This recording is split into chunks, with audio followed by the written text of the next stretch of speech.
50 years earlier, humanity's first contact with extraterrestrials had been far from the hopeful moment of unity many had envisioned. It was a day that would forever be etched in history as both a triumph and a tragedy, a stark reminder of how fragile trust could be in the vast, unforgiving expanse of space.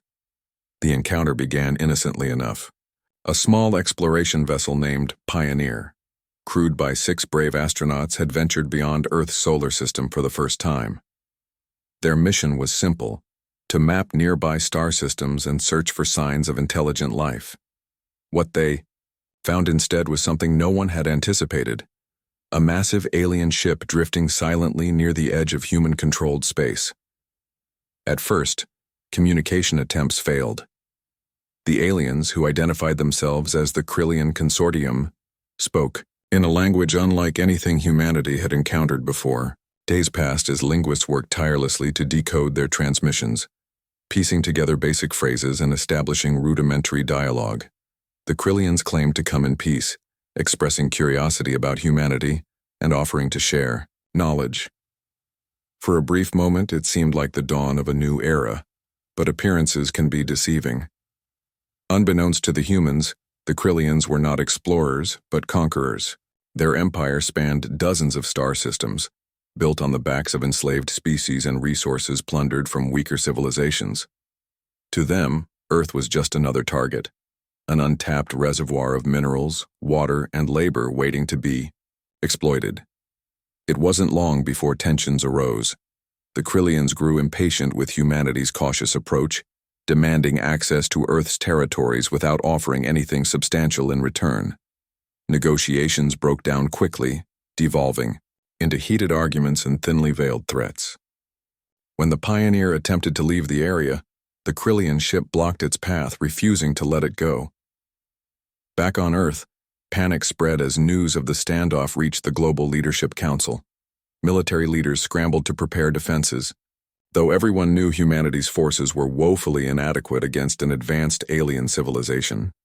Desperation fueled innovation, and engineers worked around the clock to retrofit outdated satellites and orbital stations into makeshift weapons platforms. Nathan Brooks, then a young but highly decorated general, was tasked with coordinating humanity's response. He assembled a small fleet consisting of converted cargo ships, mining vessels, and experimental prototypes equipped with prototype plasma cannons. It was a ragtag collection of ships that looked more like scrap metal than a fighting force, but it was all they had. When the Krillians launched their attack, humanity braced for the worst. The invaders deployed swarms of sleek fighter craft, each armed with devastating energy weapons. Outmatched and outnumbered, the human fleet fought back, with everything they had: improvised missiles, crude railguns, and even old-fashioned explosives.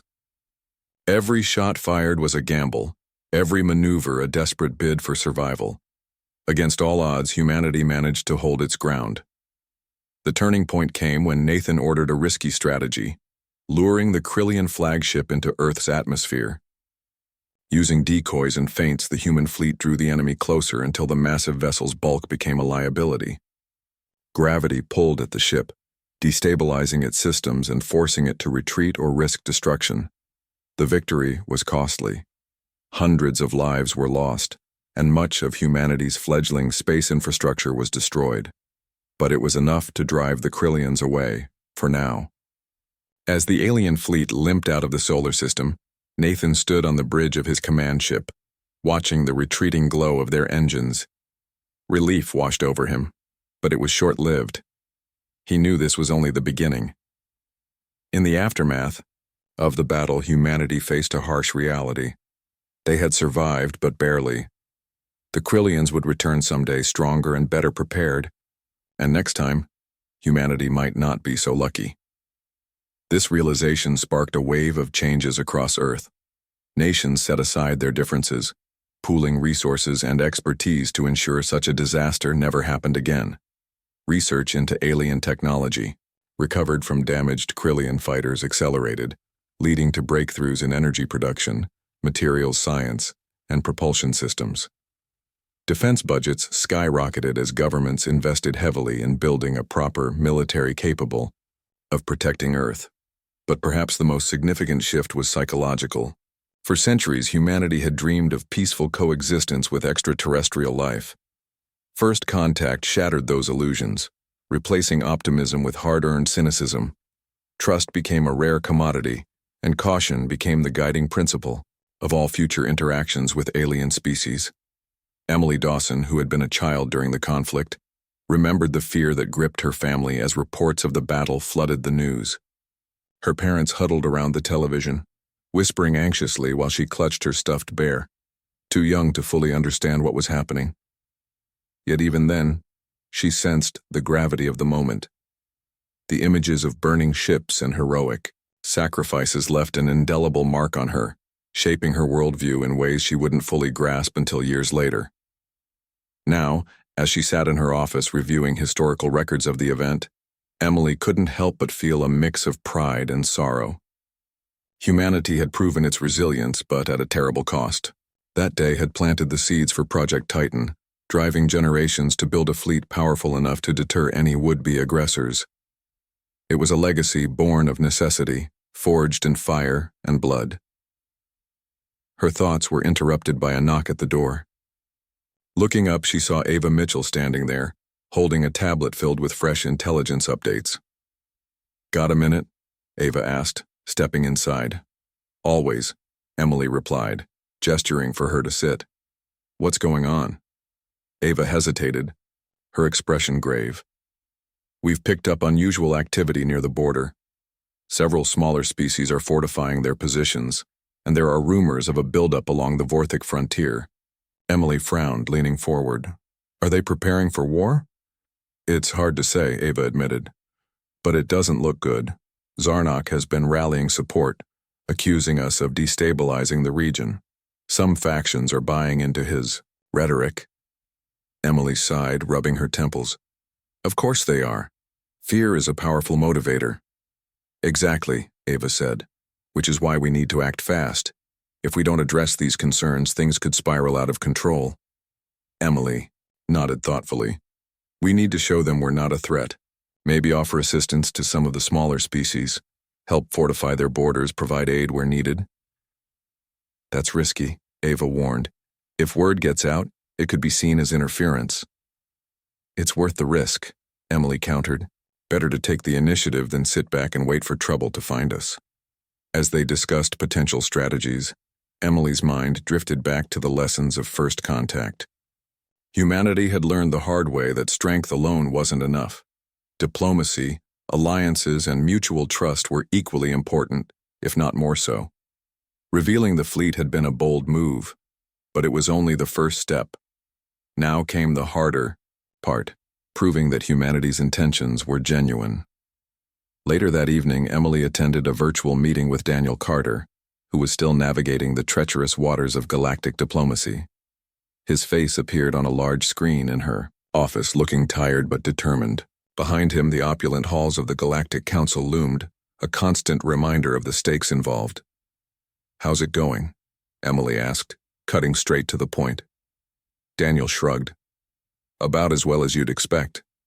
Zarnok's making noise as usual, but I think we've got some allies forming. The Lumini seem interested in opening talks, and a few other smaller species have reached out privately." "That's good news," Emily said, allowing herself a small smile. "Any idea what the Vorthics are planning?" Daniel shook his head. "Nothing concrete yet, but I'm keeping an eye on them. They're unpredictable, and that makes them dangerous." "Agreed," Emily replied. "We're seeing increased activity near our borders, too.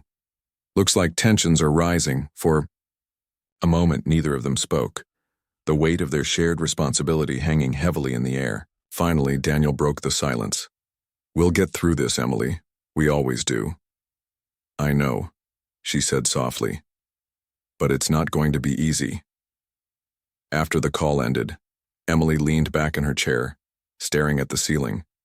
The galaxy was vast and full of wonders, but also dangers. Humanity had taken its first steps toward reclaiming its place among the stars, but the road ahead was fraught with challenges. Still, she reminded herself of the resilience and ingenuity that had brought them this far. If anyone could navigate The complexities of interstellar politics, it was humanity. Outside her window, the city lights twinkled like stars in the night sky. Emily allowed herself a moment of quiet reflection, drawing strength from the sight. Whatever came next, she vowed to face it with courage and determination. Humanity's story was far from over, and she intended to write the next chapter herself. The next morning, Emily Dawson decided to visit the archives again. The underground facility was a place she often retreated to when she needed clarity or inspiration. Its cold, sterile corridors felt like a sanctuary from the chaos of the outside world. Today, however, her visit carried a deeper purpose. She wanted to remind herself, and perhaps the galaxy, of why humanity had embarked on this journey in the first place. As she descended into the depths of the archive, the air grew cooler, carrying with it the faint scent of aged paper and metal. Rows upon rows of artifacts lined the walls, each one a testament to humanity's forgotten past. Ancient scrolls written in languages no longer spoken, metallic tablets etched with cryptic symbols, and holographic recordings that flickered to life at the touch of a button. All these relics told a story of a time when humans were not alone in their struggles. Emily stopped in front of a display case containing a fragment of what historians called the Stellar Codex. It was a piece of crystalline material inscribed with glowing markings that shifted and changed, depending on the angle of light. Scholars believed it contained information about the ancient interstellar civilization to which humanity once belonged. Though much of it remained untranslated, fragments of text hinted at a golden age of cooperation among species. Humans had been valued members of this society, contributing art, science, and innovation to the collective good. But then came betrayal. Records suggested that rival factions within the ancient empire sought to exploit humanity's resource-rich homeworld for their own gain. When humanity resisted, they were branded as traitors and exiled to Earth, a remote planet on the edge of known space. Stripped of their technology and left to fend for themselves, humans slowly forgot their origins, reverting to simpler ways of life over millennia. Standing before the Stellar Codex, Emily felt a mix of emotions: pride in her ancestors' achievements, anger at their betrayal, and determination to reclaim humanity's rightful place among the stars.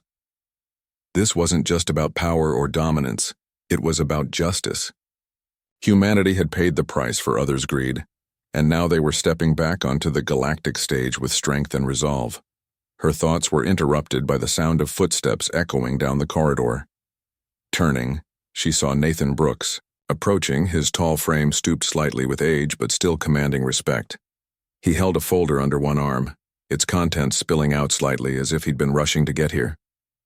"Emily," he greeted her warmly, though his expression was serious. "I thought I might find you here." "What brings you to the archives?" she asked, gesturing for him to join her. "I brought something you need to see," he replied, handing her the folder. Inside were copies of intercepted communications between various alien factions reacting to humanity's revelation. Some were cautiously optimistic, praising humanity's ingenuity and offering tentative alliances. Others, however, were less kind. The Vorthic Empire, led by Zarnok, had already begun rallying support for sanctions against Earth. Worse still, there were whispers of military mobilization along the borders of human-controlled space. Emily skimmed through the documents, her brow furrowing with concern. "They're moving fast," she muttered. "Faster than we anticipated."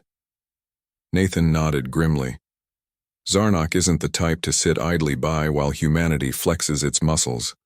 He sees us as a threat, one he's determined to neutralize before we grow too powerful." "But we've done nothing wrong," Emily protested, frustration creeping into her voice. "We built the fleet to protect ourselves, not to provoke anyone." "True," Nathan agreed. "But fear doesn't always listen to reason. To species like the Vorthics, our sudden emergence as a major player is unsettling. They can't afford to let us rise unchecked, not if they want to maintain their dominance." Emily sighed, running a hand through her hair. "So what do we do? Sit back and wait for them to make the first move?" "No," Nathan said firmly. "We prepare, and we act strategically. That's why I'm here, to help you think through our options." Together, they walked deeper into the archives, discussing potential strategies. Nathan had spent decades studying galactic politics and warfare, making him an invaluable resource. As they spoke, Emily realized how much she relied on his wisdom and experience. Despite his gruff exterior, Nathan cared deeply about humanity's future, and his insights often provided clarity in moments of uncertainty. One idea they discussed was reaching out to smaller, less influential species who might feel threatened by the larger empires.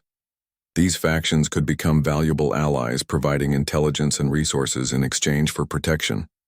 Another option was leveraging humanity's technological advancements to establish trade agreements, fostering goodwill and economic ties that could counterbalance hostility from powers like the Vorthix. We also need to control the narrative, Nathan emphasized. Right now everyone's talking about us, the fleet, our intentions, our capabilities.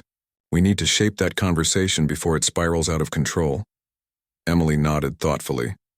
Daniel's doing his best up there, but he can't shoulder the burden alone. Maybe it's time we took a more active role in public relations. The time they finished their discussion, hours had passed unnoticed. Emily felt a renewed sense of purpose, though the challenges ahead remained daunting. As they made their way back to the surface, Nathan placed a reassuring hand on her shoulder. "You've done incredible work, Emily," he said. "Don't lose sight of that. No matter what happens next, humanity owes you a debt we'll never be able to repay." She smiled faintly, appreciating the sentiment but knowing there was still so much to do. "Thanks, Nathan. But this isn't over yet. Not by a long shot."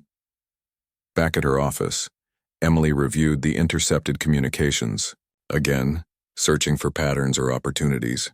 Her mind raced with possibilities, each one requiring careful consideration.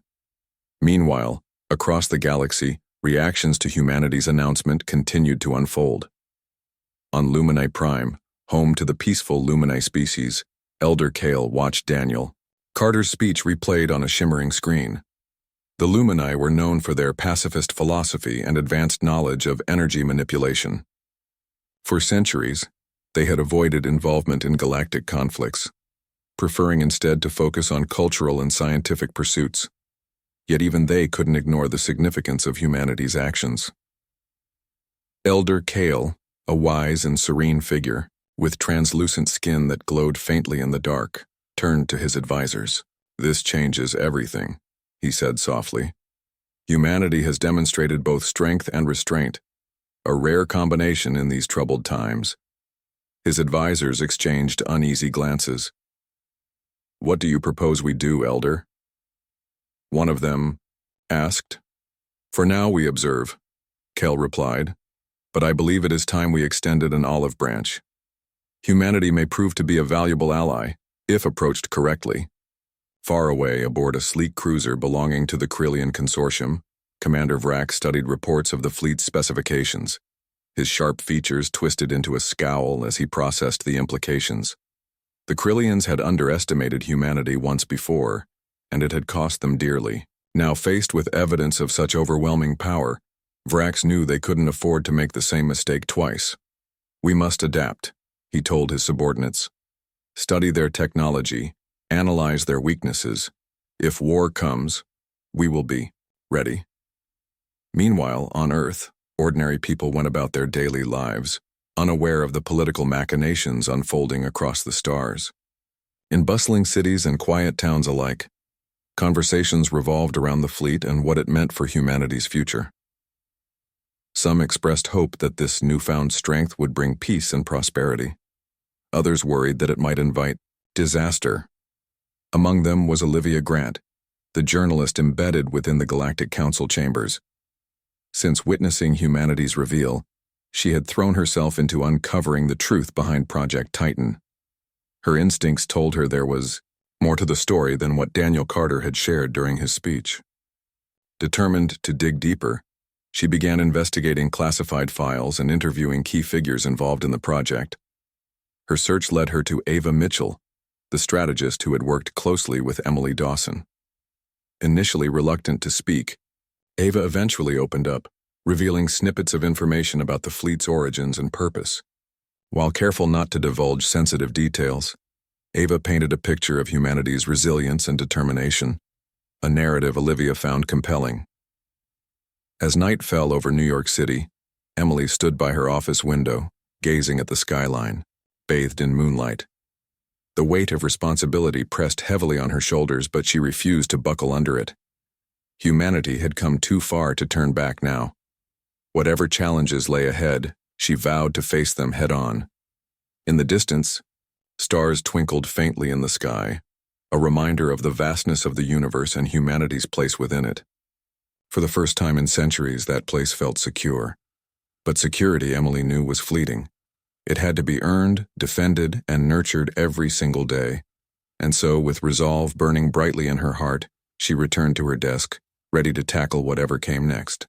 Back on Earth, Emily Dawson sat in her dimly lit office, the soft hum of computers filling the silence. Her desk was cluttered with papers, blueprints, and half-empty coffee cups. She leaned back in her chair, staring at the live feed of Daniel Carter's speech playing on a small monitor. The weight of what they had just revealed to the galaxy pressed heavily on her shoulders. For years, she had poured her heart and soul into Project Titan, working tirelessly alongside a team of engineers, scientists, and strategists. It wasn't just a fleet. It was humanity's lifeline, their insurance policy against a hostile universe.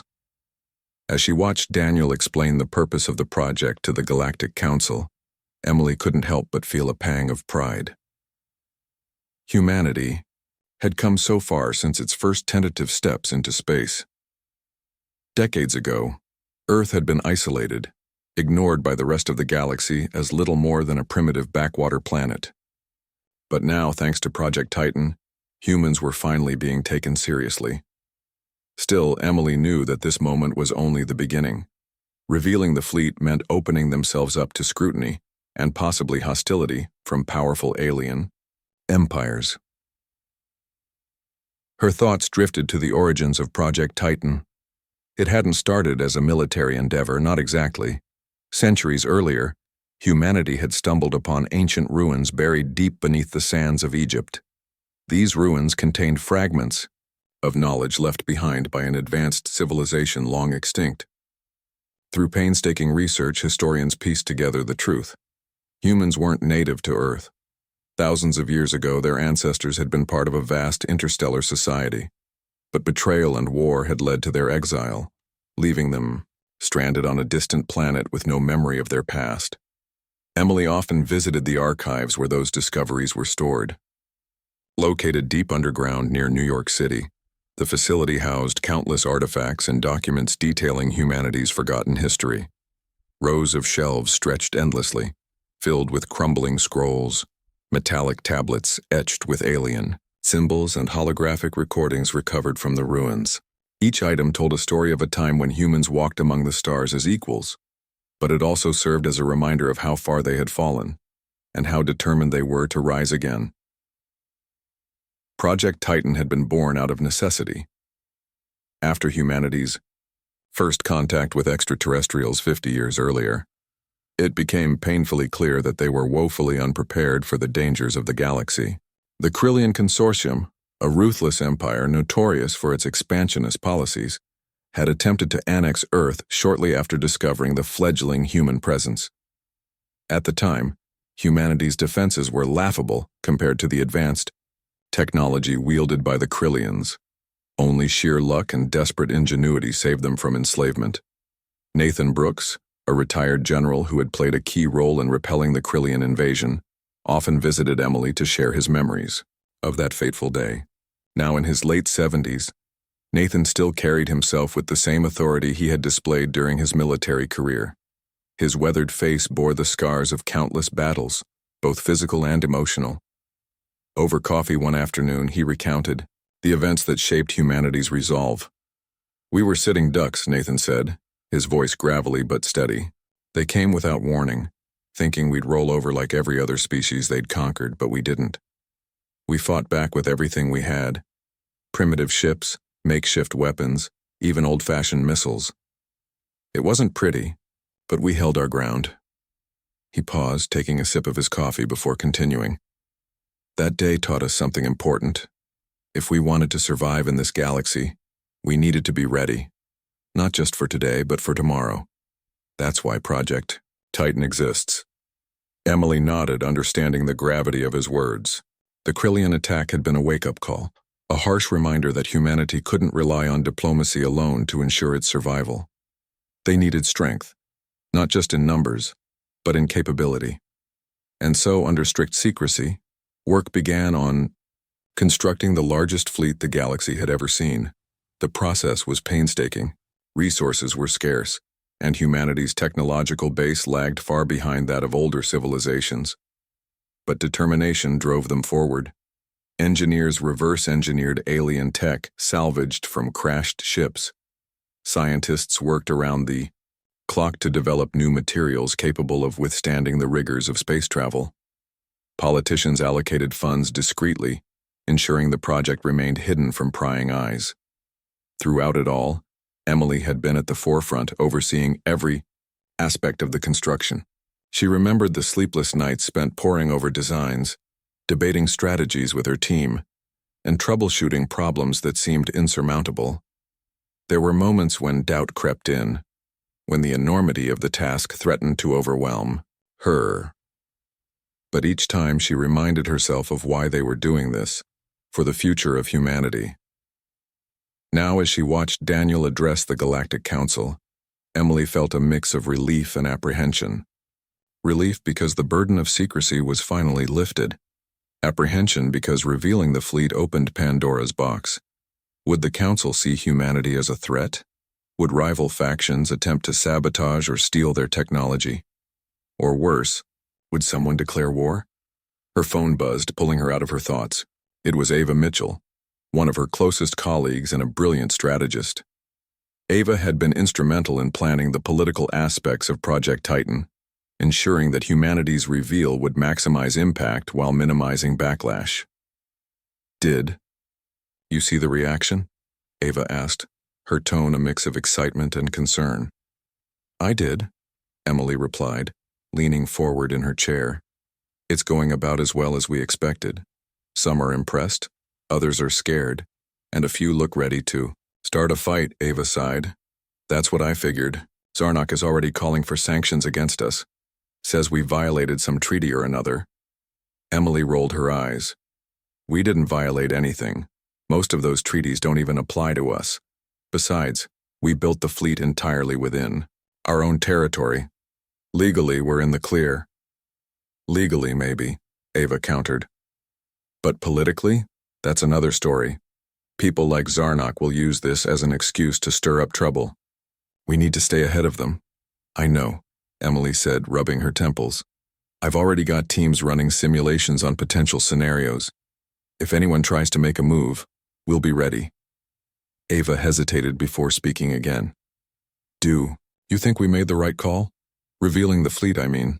It's a lot to take in, even for me." Emily thought for a moment before answering. It had to be done. Keeping it secret forever wasn't an option. Sooner or later, someone would have found out. Better that we control the narrative than let rumors spread unchecked. "You're right," Ava admitted. "Still, it's a gamble. One wrong move and we could end up in a war we can't win." Emily nodded grimly. "Let's hope it doesn't come to that."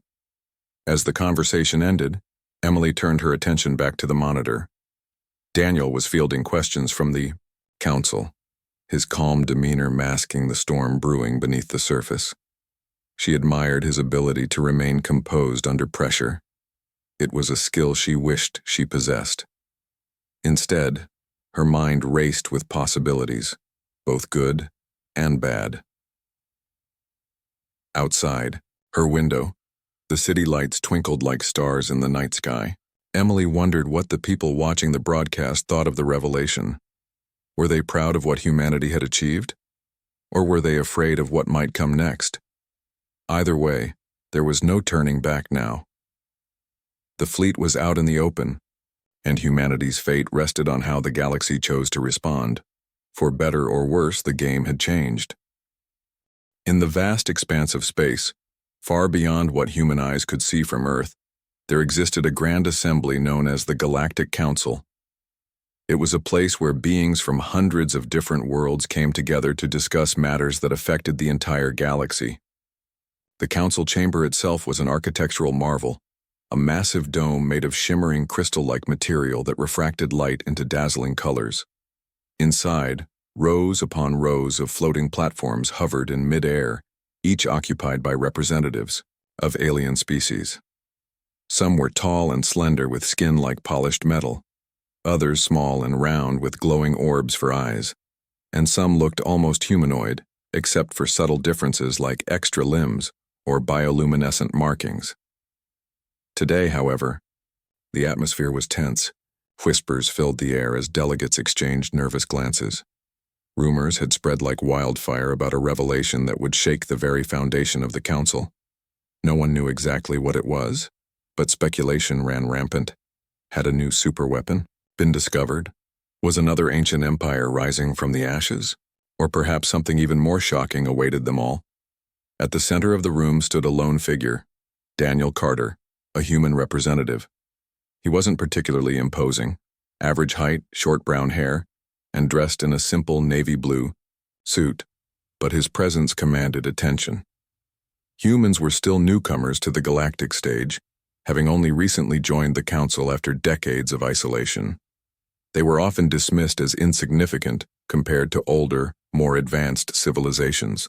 Yet here he was, standing at the podium, holding the fate of humanity in his hands. The murmurs died down as Daniel activated a holographic display. A shimmering image appeared above him, hovering in the air. At first, it seemed like nothing special, a swirling mass of gas and dust, typical of any nebula found throughout the galaxy. But then the image shifted, zooming in on a specific section of the cloud. Gasps rippled through the crowd as shapes began to emerge. Massive structures too large to comprehend loomed within the nebula. Ships. No, not just ships. An entire fleet stretched across unimaginable distances. And at its heart lay something truly astonishing. A colossal vessel so enormous it dwarfed everything around it. It wasn't merely a ship. It was a planet-sized construct bristling with weapons, engines, and defensive systems. Its surface gleamed with metallic armor plating, and intricate patterns of lights pulsed along its edges, suggesting activity within. This was no ordinary creation. It was humanity's secret weapon, hidden away for centuries until now. Daniel let the silence linger for a moment before speaking. His voice was calm, but carried a weight that silenced even the most skeptical of listeners. "Esteemed members of the Galactic Council," he began, "what you see before you is Project Titan. For generations, humanity has worked tirelessly, in secret, to build this fleet. We did not do so out of malice or ambition, but out of necessity." His words hung in the air, heavy with meaning. Across the chamber, expressions ranged from awe to disbelief to outright hostility. Zarnok, a towering reptilian creature representing the Vorthic Empire, slammed his fist onto his platform. "This is an outrage," he roared, his deep voice reverberating through the chamber. "You humans have violated every principle of interstellar law. Such a construction should never have been allowed." Other voices joined in, creating a cacophony of accusations and demands for explanations. But Daniel remained unfazed. He raised a hand, signaling for quiet. Slowly, the noise subsided, though the tension remained palpable. "Allow me to explain," he said, his tone firm but respectful. "Humanity has faced countless threats since our emergence into the stars. We have been attacked, betrayed, and left to fend for ourselves. This fleet was built not to conquer, but to protect. To ensure that no species, not even those seated here today, can ever threaten us again." The statement sent shockwaves through the council. Some leaned forward, intrigued by the implications. Others recoiled, fearing the potential consequences of such power falling into human hands. Among the audience was Olivia Grant, a journalist embedded within the council chambers. Her sharp green eyes darted between Daniel and the holographic display, taking in every detail. She had spent years covering galactic politics, but nothing could have prepared her for this revelation. Humanity, once considered weak and insignificant, had just unveiled a force capable of reshaping the balance of power in the galaxy. As Daniel continued his presentation, offering technical details about the fleet's capabilities, whispers erupted among the delegates. Questions flew back and forth. How had humanity managed to keep such a project hidden? What technologies had they used? And most importantly, what did they intend to do with it now that it had been revealed? Back on Earth, thousands of light years away, Emily Dawson sat in her office overlooking the sprawling cityscape of New York. She was one of the masterminds behind Project Titan, a brilliant engineer who had dedicated her life to its success. On her desk lay blueprints and schematics, relics of sleepless nights and endless calculations. As she watched live footage of Daniel's speech, a mix of pride and apprehension washed over her. They had done it. They had shown the galaxy what humanity was capable of, but now came the hard part, navigating the political minefield that lay ahead. Across the globe, people tuned in to watch the historic event unfold. In living rooms, schools, and workplaces, screens displayed Daniel's address alongside images of the gargantuan fleet. Cheers erupted in some places while debates raged in others. For many, this moment marked a turning point in human history. No longer were they outsiders looking in. They were players on the galactic stage, armed with a power unmatched by any other species, but not everyone celebrated.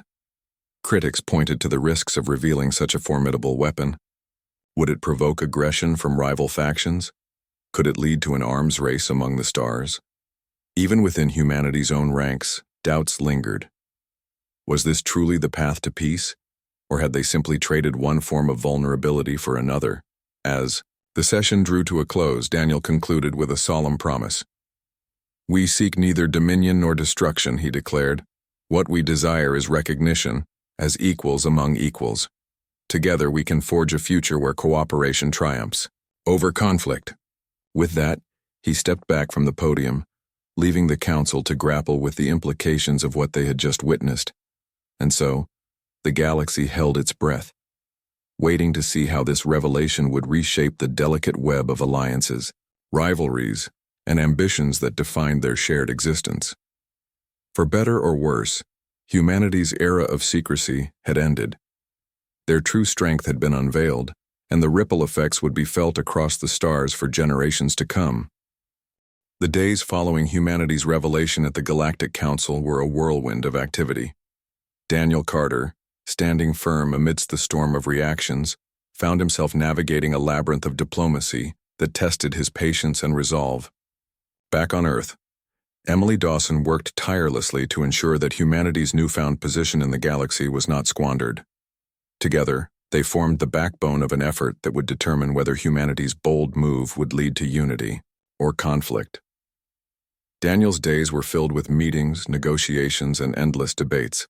The council chambers buzzed with energy as delegates from various species jockeyed for influence and advantage. Some sought alliances with humanity, eager to benefit from their technological prowess. Others viewed them with suspicion, wary of the power represented by Project Titan. Zarnok of the Vorthic Empire remained a vocal opponent, accusing humanity of violating interstellar laws and threatening galactic stability. His fiery speeches often drew applause from like-minded factions, but Daniel refused to be intimidated. Instead, he focused on building bridges. One of his earliest successes came when Elder Kale of the Lumini requested a private audience. The Lumini were a peaceful species known for their advanced understanding of energy manipulation and their commitment to nonviolence. Their interest in humanity signaled a potential turning point in public perception. The meeting took place aboard the Aegis, humanity's flagship and the crown jewel of Project Titan. As Daniel welcomed Elder Kale aboard, he couldn't help but feel a sense of pride. The ship was a marvel of engineering, its sleek design and cutting-edge technology showcasing humanity's ingenuity. Elder Kale, whose translucent skin shimmered faintly in the artificial light, gazed around with quiet admiration. "You have accomplished much in a short time," Kale said, his voice soft but resonant. "Your fleet is impressive, Yet it raises questions. What do you seek from the galaxy? Daniel chose his words carefully. We seek recognition, not as conquerors, but as equals. For too long, humanity has been isolated, forced to fend for itself. We built this fleet not out of aggression but necessity. Now we wish to contribute to the greater good. Kyle nodded thoughtfully. Your intentions are noble, but trust must be earned. Many fear your power. To ease their concerns, you must demonstrate restraint and cooperation. I understand, Daniel replied, and I hope to earn that trust through actions, not words. Their conversation laid the groundwork for future collaboration. The Lumini offered to share knowledge about sustainable energy systems, which could revolutionize human infrastructure. In return, they asked for assistance in protecting their borders from raiders who frequently targeted their resource-rich worlds. It was a mutually beneficial arrangement, and Daniel saw it as a model for how humanity could engage with other species. Back on Earth, Emily worked alongside Ava Mitchell to simulate potential scenarios involving hostile alien factions. They knew that while diplomacy was essential, preparation was equally critical. Using advanced algorithms and data gathered from intelligence networks, they ran countless simulations to predict possible outcomes of escalating tensions. One scenario involved the Vortic Empire launching a preemptive strike against human-controlled space. Another envisioned smaller species banding together under Zarnok's leadership to impose sanctions or even blockade trade routes. Each simulation highlighted vulnerabilities that needed addressing, prompting Emily to push for increased defensive measures along humanity's borders. We can't afford to be caught off guard, Emily told Ava during one of their late-night strategy sessions. If Zarnok decides to act, we need to be ready. Ava nodded in agreement. I've been reviewing our supply chains. If we ramp up production now, we can fortify key positions before anything happens. Good idea, Emily said.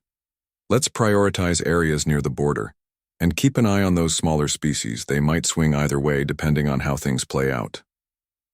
Meanwhile, Olivia Grant continued her investigation into Project Titan, determined to uncover the full story behind humanity's secret weapon. Her persistence paid off when she managed to secure an interview with Nathan Brooks, the retired general who had played a pivotal role in humanity's defense against the Krillians decades earlier. Nathan greeted her warmly, but remained guarded, aware of the sensitivity surrounding the topic. What do you want to know? He asked, leaning back in his chair. Olivia pulled out her recorder and began. You led the resistance during first contact. How did that experience shape what became Project Titan? Nathan hesitated before answering. First contact taught us a hard lesson. No one's coming to save us. If we wanted to survive, we had to take matters into our own hands. Project Titan was born out of that realization, a way to ensure we'd never be vulnerable again. But wasn't it risky, keeping something so massive hidden for so long? Olivia pressed. Of course it was, Nathan admitted. But secrecy gave us time to build without interference. Revealing it now was always part of the plan. We just needed to wait for the right moment. As the interview progressed, Olivia gained valuable insights into the motivations driving humanity's leaders. She realized that Project Titan wasn't merely a display of power, it was a statement of intent. Humanity was declaring its presence on the galactic stage, demanding respect and recognition after centuries of isolation. Her article, published shortly afterward, struck a chord with readers across Earth. For many, it reinforced pride in what humanity had achieved. For others, it raised important questions about the ethical implications of wielding such immense power. Public discourse flourished, with debates erupting in forums, classrooms, and living rooms worldwide. Amidst all this, Emily and her team made another significant breakthrough. They identified several smaller species who shared humanity's concerns about the dominance of larger empires like the Vortics and the Krillians. These factions, though lacking in resources and military strength, represented untapped opportunities for alliance building. Emily proposed a bold initiative, hosting a summit aboard the Aegis to bring these species together. The goal was simple: to foster dialogue and explore possibilities for mutual support. While risky, the move could shift the balance of power in humanity's favor by creating a coalition of like-minded civilizations. When Daniel presented the idea to the Galactic Council, reactions were mixed. Some saw it as a step toward greater cooperation, while others dismissed it as naive idealism. Zarnok, predictably, condemned the plan outright, calling it a thinly veiled attempt to undermine established hierarchies. Despite the criticism, preparations for the summit moved forward. Delegations from half a dozen species accepted invitations, intrigued by the prospect of working with humanity. As the date approached, excitement mingled with apprehension among Earth's leaders. Success could solidify humanity's position in the galaxy. Failure could isolate them further. On the eve of the summit, Emily stood aboard the Aegis, gazing out at the stars. The enormity of what they were attempting weighed heavily on her shoulders, but she refused to let doubt cloud her vision. Humanity had come too far to falter now. "This is our chance," she murmured to herself. "To show the galaxy that we're not just survivors. We're builders, creators, partners." Behind her, Ava approached, holding a datapad filled with final logistics. "Everything's set," she said. "Are you ready?" Emily turned to face her friend, determination blazing in her eyes. "As ready as I'll ever be." Together, they walked toward the main hall, where representatives from across the galaxy awaited. The stage was set for a historic gathering, one that could reshape the destiny of humanity and its place among the stars. Whatever happened next, Emily knew they were writing a new chapter in the story of their species, a chapter defined not by fear or aggression, but by hope and collaboration.